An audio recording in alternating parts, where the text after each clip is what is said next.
What's going on, guys? Getting in the green. We got Week 12 NFL main slate. It's a smaller slate than normal. We had Thanksgiving, 3 games, so a little slimmer pickings here. So we're going to go through it, give you guys some options at the top, and a couple of sleepers here at each position for you. So let's kick it off. We got quarterbacks. What are you liking up at the top, Matt? Yeah, it's a little bit of a weird week, like you said. Slimmer picks. Couple guys I do like at the top, but I'm just going to say right up front, I think this is a week where I'm going to be saving at quarterback. I just think no one really separates himself from the pack. So at the top, let's go through the most expensive guy, Tom Brady. Decent play. I do think Indy's defense scares me a little bit. They've been on a roll. Um, I don't know if I'm paying up there. Hurts has looked really good between the two. So if we're going top three there, over 7,000 between Stafford, Hurts, and Brady, I think I prefer Stafford and Hurts over Brady this week. Hurts is probably your safest there. Obviously, he gets the groundwork with his feet. I think he has the best matchup against the Giants. Stafford scares me a little bit. We know that the Rams have been struggling. They're coming off a bye, but I think that game has huge shootout potential. So maybe the highest upside goes to Stafford for me, but the safest play at the top probably be Jalen Hurts. How about you? How you feeling? Yeah, I'm leaning Brady here, man. If I'm paying up, I'm going to Brady. It's not that I'm not buying the Indy hype, but it's been 2 weeks that they've looked really dominant, and it was Jacksonville. They beat by 6 points, and um, then the fluky game with Buffalo. But yeah, I don't know what happened there with Buffalo, and then they bounced back on Thanksgiving. So maybe it was just dominated, on the defensive side. Maybe it's just one of those games.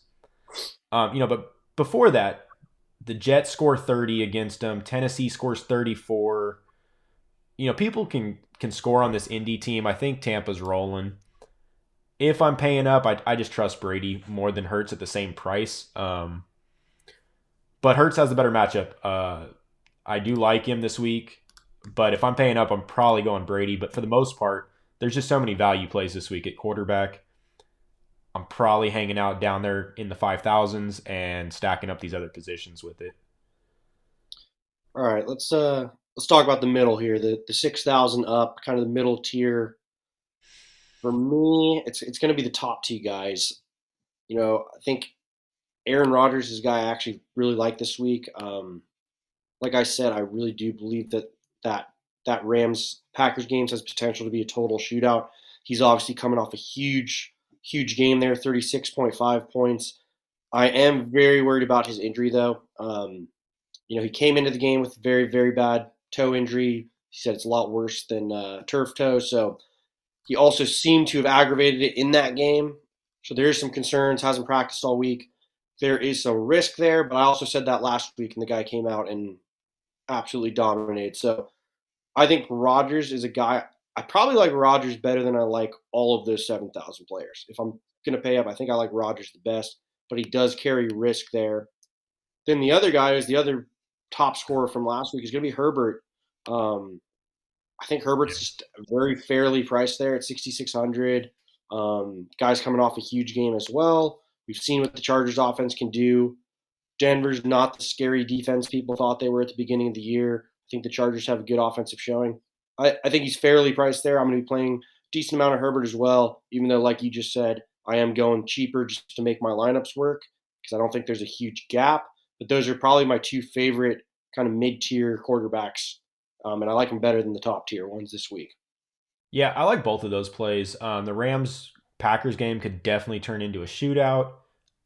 Yeah, the broken toe is. I mean, it's a broken toe though. It's crazy that he's able to play through this and play as well as he did last week. And Yeah. I was definitely off of him way too much because of it. But I don't feel bad about that at all because I mean, that guy could have also went out there and just been absolute trash with no mobility. But what scares me there though is Green Bay's offensive line is not that good, and the Rams' defensive line stacked as it gets, man. Especially now that they're healthy, with Von Miller active this week. So, God, I'm probably going to be. I'll play a Rodgers, but I'm probably going to be off him more than I should again this week. Herbert, I think, is in a great spot, man. Denver has no secondary.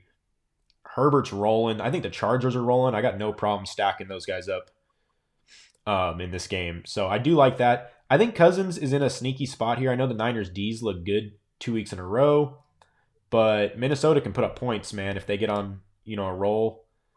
And, he's been solid. He's not going to score you 35, 40 here, but I definitely think he can get you, mid 20s. So I don't mind Cousins. And then honestly, after Cousins, there's a pretty big gap of quarterbacks here that I'm just not interested in. Burrow, Tannehill, Wentz, Garoppolo, Daniel Jones. I don't know if you have any feelings on any of those guys, but I'm kind of skipping Yeah. over that entire section. Yeah, no, I'm below there. And then, my two favorite guys, the guys that I'm playing the most this week are going to be two guys playing each other. It's the Cam Newton Tua stacks right there, Miami versus Carolina. I think they're both way too cheap. Both have really good upside. Both also have pretty safe floors. Kind of depends on your preference there. I think Cam probably does have the higher ceiling because of his legs again, but he does come with a little bit of risk for as much as he put up, an awesome fantasy performance last week. He didn't really throw for that many yards, 189 yards. He was lucky that he passed the two touchdowns in, and then he had one long run that got most of his 46 yards. So there is some risk, a little deceiving line, like stat that line there, but I still like him. I think he's going to get better every week here. And then Tua, same kind of thing, but kind of the opposite. He only scored 18 points last week. They had some red zone problems, some turnovers. I think he actually could have easily scored 28 last week, no problem. So I like the game. Those are probably my top two. You can do so much more with your lineup when you play those two, and I just don't think there's a huge gap between them and the top dogs. So they will be my plays of the week for quarterback. Yeah, I'm with you. Definitely leaning Cam a little heavier. I think he's just got the better weapons around him to take. You throw a dump off to McCaffrey, turns into a 70-yard touchdown. Yep. I don't think Tua's got that guy in the backfield. Then you line up receivers. You got DJ Moore on one side, Waddle on the other. I'm probably leaning the more Robbie Anderson side of things, but Gesicki and Waddle aren't far behind. I think Carolina's got a little better defense than Miami, so I'm leaning Newton here, but you definitely got to play Tua as well. It's just gonna be a good game. Two bad teams, they're not that great, but I think you're gonna see little resistance on either side there. So that is definitely where I'm leaning over 50% of my lineups. Then there's a couple guys down here that I'm going to just take a flyer on, and one of them is very interesting to me. So I'm going to be taking a flyer on probably Lawrence against Atlanta. Maybe that guy shows out there. But the one that, Ben Roethlisberger at $5,200. Maybe I'm living, in 2018, 2017 here, but he looked good last week. The last time they played Cincinnati, he didn't have Deontay Johnson. He threw the ball 58 times. I'm not that impressed with Cincinnati's defense. I don't know. I just think this is way too disrespectful in pricing. Like these guys he's next to, like Teddy Bridgewater, Zach Wilson, David Mills playing, it's Ben Roethlisberger still. He's got Deontay Johnson. He's got Claypool. He's got Najee Harris catching passes. He's got his tight end he likes. I like it. I know on paper might not be the best matchup, but I'm liking some Ben Roethlisberger this week. Yeah, he's looked good. He's gotten better every week, like you said. He's finding his groove. He also does have a decently safe floor. I really do think the guy's going to score you 16 in a bad game. So I like Ben. Don't like him as much as the other two that we mentioned, but I do like him. Then the other guy we were talking about was Tyrod Taylor, 5,300. I think he has a lot of value. But again, the only reason I'm not more hyped on Tyrod Taylor is just because of the price difference from Tua and Cam, and I don't think that he has the same upside. I do think he's very safe to score you between 15 and 20 points. I just don't see that guy getting you 30, whereas I could see Cam and Tua getting you 30. But otherwise, I think he's a great, safe play at that price point. Makes value, no problem. So if you maybe like that game a little bit more than us, the Jets Houston, I do think the Jets have a bad defense. There's some potential there. Another safe play. All right, guys, let's move over to running back and real top heavy this week. So we'll get started here and let's just keep it, 8,100 to 9,100 here at the top. Who you leaning here? I mean, they're all good plays. These are the top dogs.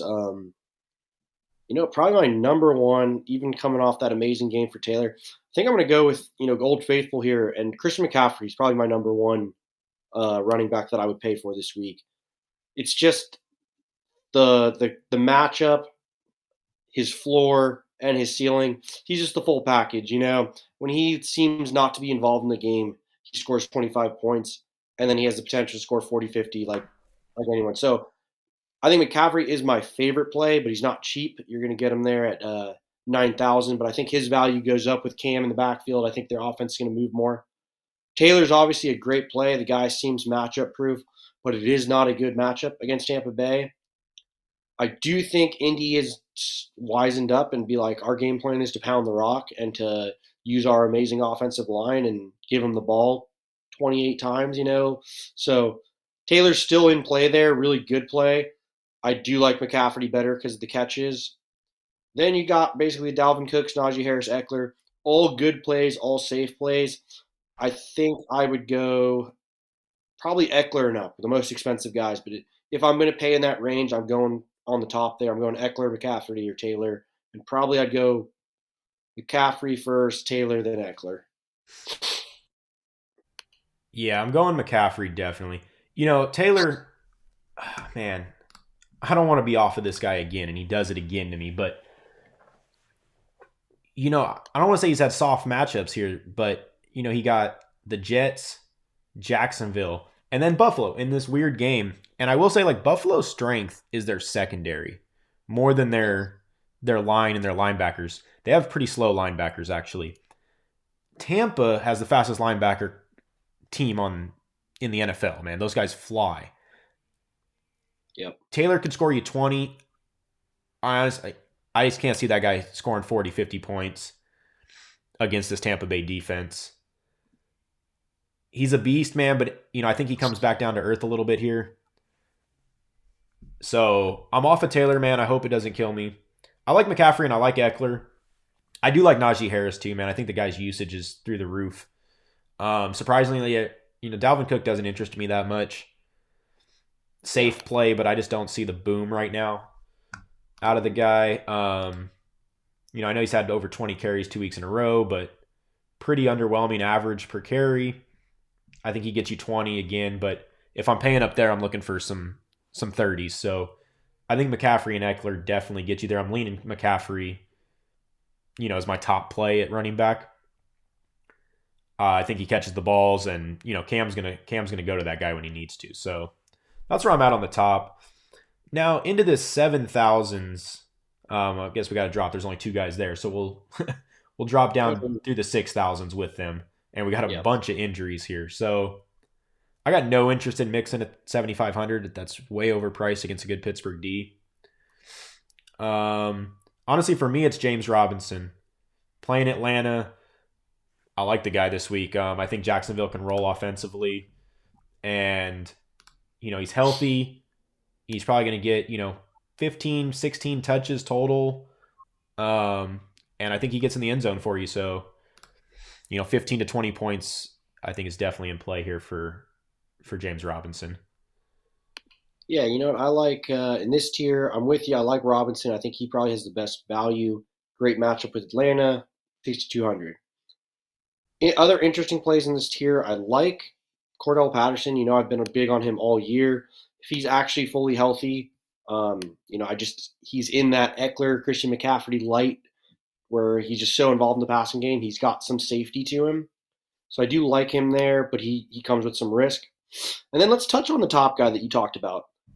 I was kind of looking at it. It's Joe Mixon. Not a great matchup. Hasn't totally just wowed you, but man, when I really look at it, the guy's been as hot as probably the only guy hotter than him has been Jonathan Taylor. Right? I didn't realize, the guy's been putting up points. It's a tough one.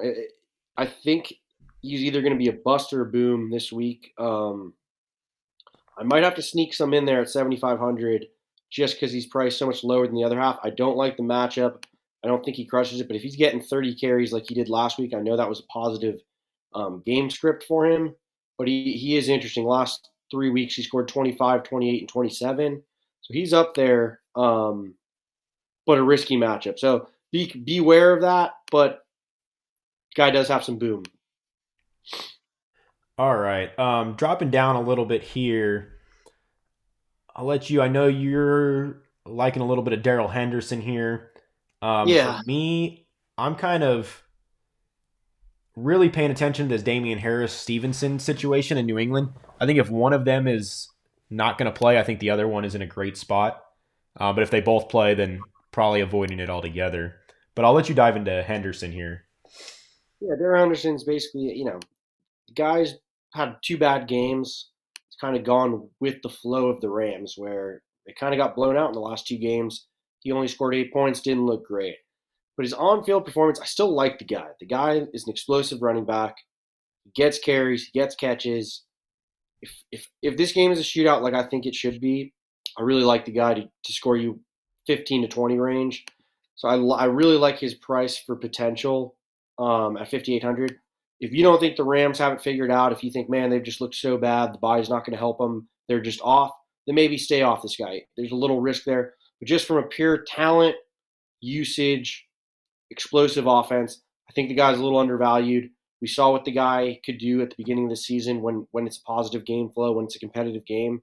So I'm gonna be playing some Darrell Henderson there. I do think there's value there. I think the Rams look better this week. I think more points are scored, and I could easily see him getting 20 carries, 4 or 5 catches, and getting the end zone once. So I'm gonna be playing some Darrell Henderson.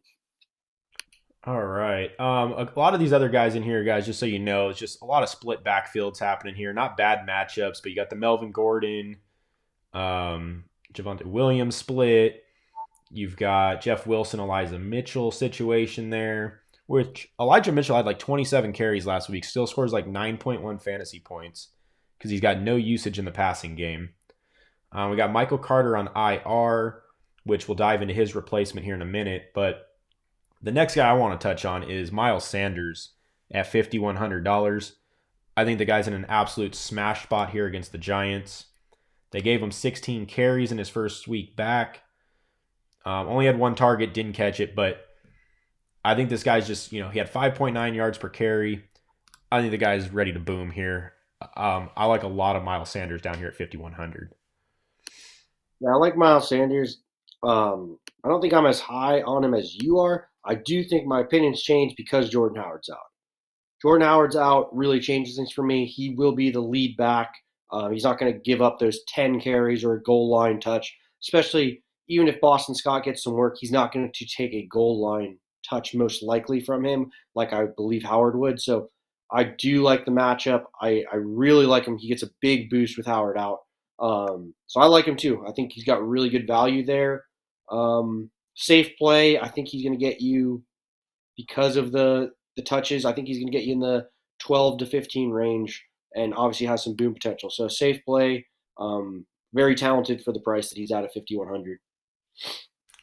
All right. And then Ty Johnson, I said we'd mention the Michael Carter replacement. The guy didn't have a great game. One target, one carry. He should be taking over here, though. You're playing Houston, I think matchup wise, he's in a great spot. Personally, I don't know if I'm going to lay that much on him. Just there's a lot of risk, I think, there. But, I'd say starting running back at $4,300 is not a bad spot to be in. Yeah, I like him a lot. I wish I liked him a little more. The only thing that's holding me back is basically the Zach Wilson being in. When Ty Johnson really, really flourished, it was with Mike White, and obviously he's on COVID. Joe Flacco's on COVID too, so we got him back in the game. I still think that's better for him than it was with Flacco, but we just got to see how it shakes out. So I am going to be playing him. I think he's very cheap there for how good he is in the PPR formats, especially without Michael Carter. But a little more risk. I would have felt a lot better if it wasn't Wilson in there. But great value at 4,200. The other guy I want to mention that's kind of in the exact same situation there is going to be Hilliard for Tennessee. McNichols is out. They cut Adrian Peterson, so they really have Foreman, who's going to be their ground and pound bruiser. But Hilliard really showed a lot of potential in the passing game last week. There was a positive game flow with them. It was a weird game where they were down, but he got 8 catches on 10 targets. And I don't know if you've been following their injuries. Their receivers are all banged up again. There is no A.J. Brown. Julio's still out. Basically, they're going with the second string receivers. I could see him still being very involved in the passing game. A lot of risk there, but some upside for that. I mean, anybody who gets 10 targets is worth a look at that price. So an interesting play. And Foreman was banged up going into this week. He is good to go. He's not going to miss the game, but maybe keep an eye on that. Maybe he doesn't get as many carries because he was questionable the whole week as well. All right, guys. So that's running backs for you. So now we're gonna hop over to receiver, and unlike running backs, I think there's a lot of value here for you guys. So we'll start off here at the top. There's a lot of big names. Let's run this up from like Debo to Cooper Kupp here. Personally, man, I know Kupp is just the man in fantasy this year, but $9,600 just seems like a little steep price for me on the road at Green Bay, who has a decent DB for him. I'm not going Kupp, man. Adams, same thing. You're looking at Ramsey. Not that I, think he completely shuts him down, but does he take a couple catches away from him? Probably. I don't know, man. I'm not really high up here on the top. What about you? Yeah, I mean, I think all of them are obviously great plays in their own right for normal fantasy purposes, but for daily, they are priced very expensive. I'm with you. Cooper Kupp's price is pretty insane at 9,600. Um, at the very top, my favorite guy, I'm going to go with Justin Jefferson. I was actually pretty big on Justin Jefferson last week. It worked out for me. I paid off. And again, I was telling people he should have had another touchdown. He basically caught the ball in stride. I thought he was in for sure. Got tackled at the one. The guy's a beast. San Francisco's D does look good, but I almost think that possibly even just favors Jefferson, where it's just like if all the offensive movement's not working, they're just going to go. They're going to give him a shitload of targets, and I think he's talented enough to break free, and I think that offense is good enough. So if I'm paying up, I'm paying for Justin Jefferson, and he's a guy that's just such safe floor because of his targets. Other than one-off game, that guy's getting you 15 in a bad game, and he's getting you 40 in a good game. So I like Jefferson a lot. He's my play if I'm going to spend up there. All right. Moving into this next tier, we got a lot of names, man. I think Keenan Allen's a good play. Yep. Man, I'm liking Godwin, man, at $7,000 again. He's cheaper than Mike Evans again. Godwin's just the consistent guy, man. Without Antonio Brown, the guy's just safe to me, man. He hasn't had the explosion that he had a couple weeks ago, but he's still getting 12 to 19 in what seemed to be pretty slow games. And the Giants game was a blowout, so they didn't really need to use him that much there late. If they're in a battle here with Indy, Tom's under some pressure. I think Godwin eats, man. I like Godwin here this week. Yeah. No, I'm with you. Those are my two names. Kind of when we're going to the next tier in the 7,000s to the mid 6,000s. My number one favorite, probably one of my favorite plays of the week here is just going to be Keenan Allen at 7,400. I still think the guy's undervalued. He is the elite of the elite. He's up there with anybody. Good game for the Chargers. Another guy that's exactly like Jefferson, where the floor is so safe because of his targets, and if he gets in the end zone, he could be a big boom. So I love Keenan Allen. I'm with you, though. I don't dislike Jamar Chase or Mike Evans, but for value at 7,000, Godwin's been the more consistent guy all year. I love Chris Godwin. He's going to be in a lot of my lineups. And then the next one, when we're still staying in like right above 6,500, I know you're big on him as well, especially with the Ben play. But Deontay Johnson's very safe. I like the guy. His targets have been really high. Another guy who I think is great. He's coming off two performances in a row with 13 targets each. 4 out of the last 5 games. Yeah. 13 targets in 4 of the last 5 games. The only game he didn't get it was Chicago. He did get 2 rushing attempts in that game, though. Yeah, I mean, this guy, you want to talk safety.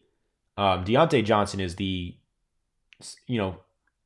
at this price, I mean, he's getting the same targets Cooper Kupp's getting.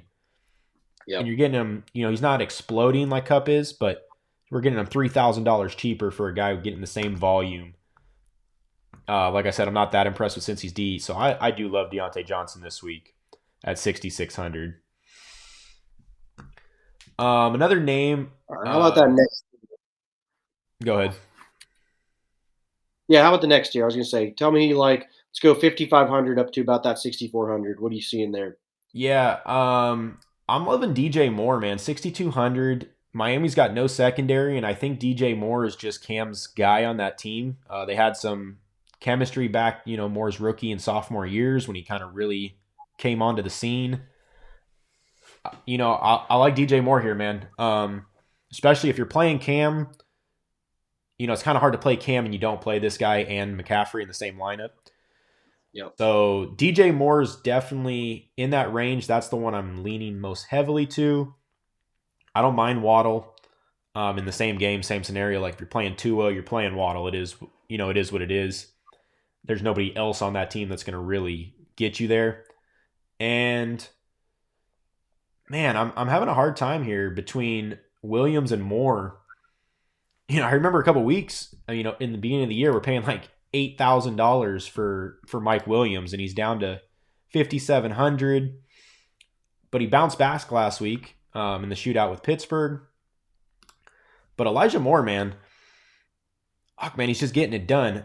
For a long time, I was just considering him the same thing as Rondell Moore. He's this gadget guy that's starting to get a couple targets, but you can't count on him. But I mean, we've gone 5 weeks in a row here, double digits. 2 of the last 3 were over 27 fantasy points. Yep. He's got Zach Wilson back, which I don't know if that hurts him or helps him, but I think this guy's evolving, man, in this offense. So it's a tough coin flip there, man. I'm only going to play one of those guys in most lineups, one or the other. Man, it's tough. Probably leaning more here. What about you? Yeah, so I do like the DJ Moore play, like you said. I think he's a good stack with Cam. I think you're a little higher on him than me, but I do like him. I think there's a lot of value there. I think I'm a lot higher on Waddle. I Waddle's like a must play for me, especially with the Tua lineups. I just think even that guy's stats have just been deceiving. So many quarterbacks, when Tua plays, that guy crushes it. That guy just gets it's a usage thing. When we're talking about the same thing as the Cooper Cup thing here, it's just like when you got Tua basically in at quarterback, the guy gets between 8 and 12 targets a game, is an explosive athlete. You just can't go wrong with that. You got a floor with a guy like that of like 12 or 13 and a ceiling of 20, 25 or higher. So I love Waddle. I think it's a good game. Great price at 5,900. Mike Williams, Elijah Moore, very interesting. I still am a little concerned with Moore. Obviously, the guy's been proving us wrong every week, but the quarterback change does scare me, and I just don't trust the Jets. But yeah, he's still a good play. But he is in the same boat as Mike Williams. Mike Williams is obviously we've seen the potential there. I'm a huge Charger guy here. The guy did bounce back last week, but even that has an asterisk. The guy caught a touchdown with a minute 30 left in the game, like a 50-yard touchdown. If he didn't catch that, he would have had another shitty day. So there's concern there, but I do love Mike Williams in like a tournament format. You pay for a guy like that in a game that we really like. The guy has gotten over 30 points multiple times this year, so really like his upside. But the same goes for Moore. The guy just scored over 30 last week, so can't go wrong there. Another shout out's going to be Brandon Cooks here. Yeah. Coming off a bad game, but another guy who normally gets a lot of targets. I think it's going to be a better game here with the Jets for him, game script wise. And then, yeah, coming off a weird game, but Michael Pittman's an interesting play to me, especially if you think Tampa Bay is going to get the better of them. I think the reason Pittman came off a really bad game was because they were dominating and it was the Jonathan Taylor show. If you think Tampa can get a lead in this game, Pittman is the clear number one receiver and has shown high potential. So an interesting play. But in this range, I'm definitely going to say Waddle's my favorite play, but there's probably like 4 or 5 guys that I'm going to sneak into different lineups. And it's really, really good value there. Probably the best value kind of the week falls in this little zone right here of guys that have that kind of potential. Yeah, then let's drop down. I do like that Pittman play, especially if you're playing the Brady lineups. You kind of got to run it back there. Yep. And he's a stud, man. The guy's a great receiver, so I do like that. Down into this next tier, man. I think this guy we're both pretty high on is Ayuk. He's clearly Yep. back into the offense. He was the number one receiver last week, and against Minnesota, we know you can throw on Minnesota at $5,300. I think Ayuk's a pretty safe play here down in the value range. Yeah, the guy looks good again. Any weird stuff that was going on at the beginning of the season seems to be gone now. He clearly is running all the routes again. I still think Debo, obviously Debo, Kittle, they got weapons, but when Ayuk's involved in the game plan, he looks great, and I like him a lot. You can't beat the upside and the athleticism when you're paying just $5,000, $5,300 for him. So like that, I also like that game. We've talked about both defenses have shown been a little bit better than people think, but this has the potential to be a shootout game. So I like that play a lot there. Yeah, and I think he's pretty safe. So Ayuk's probably my favorite guy right around that 5,000 mark.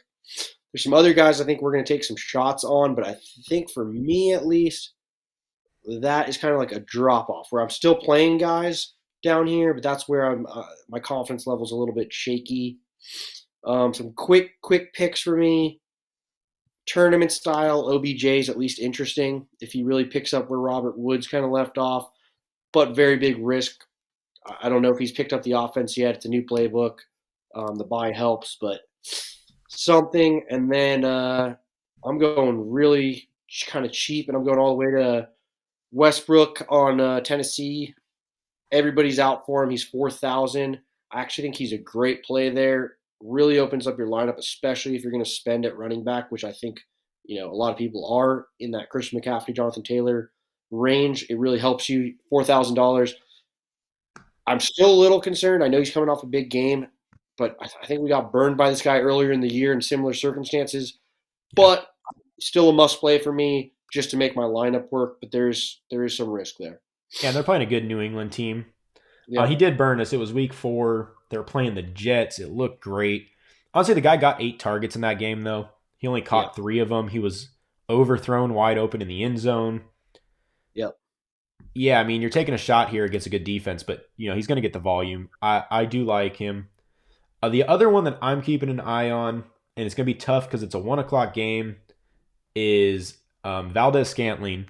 If Lazard is out, I think he is an absolute must-play for me at 4,100.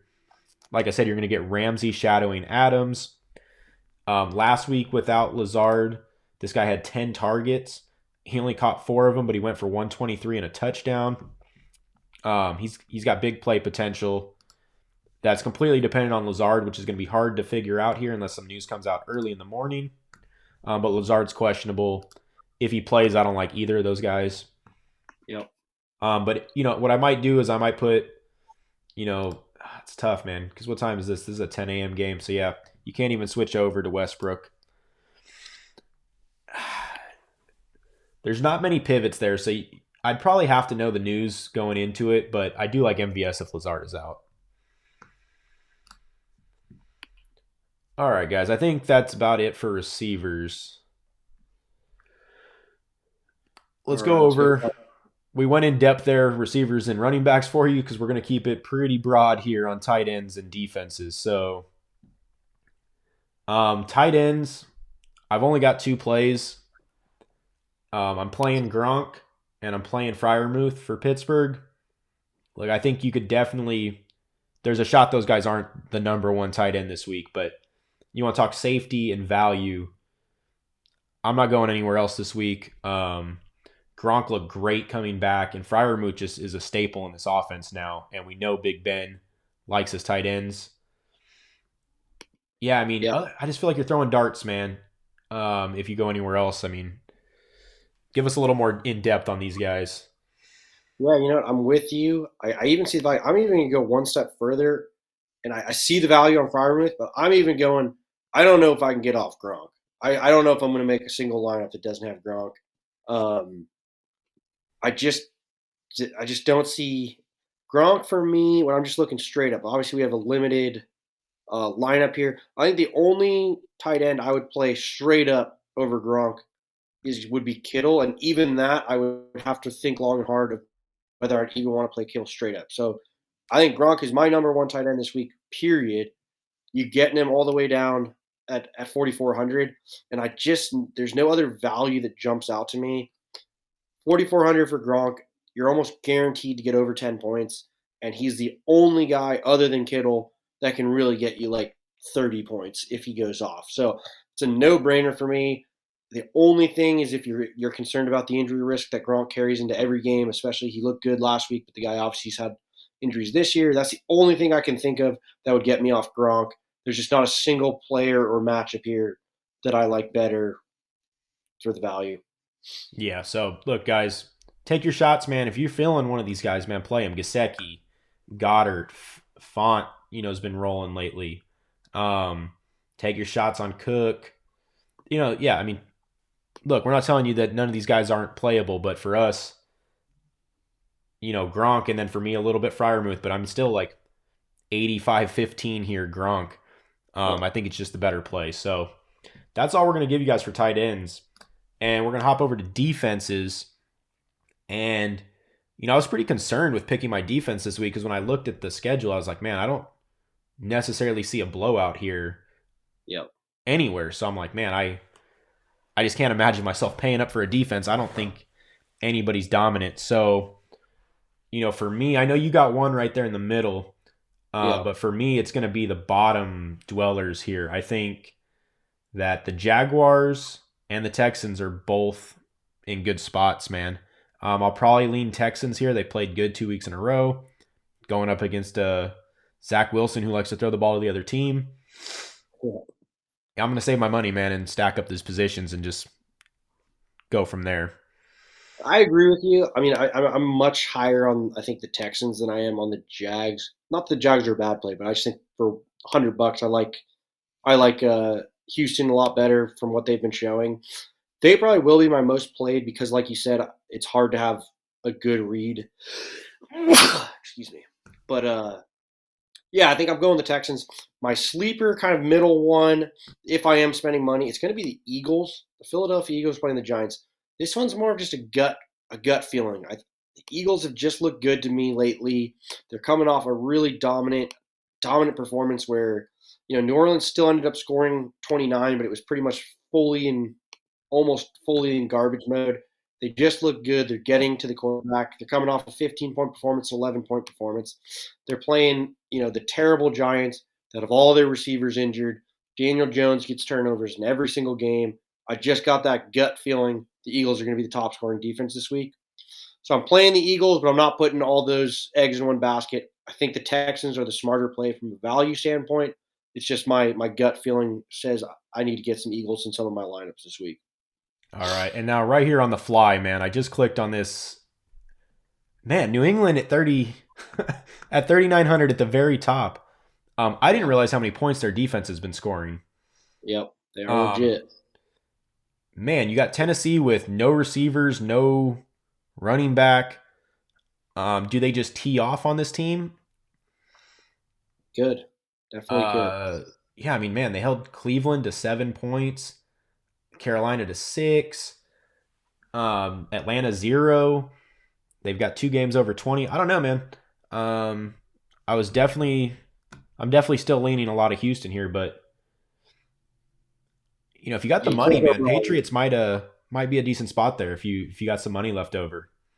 And it's nice that they are the most expensive defense, but we've seen weeks where 5,000, 5,000, 5,200. So it's not like you're breaking the bank at 3,900.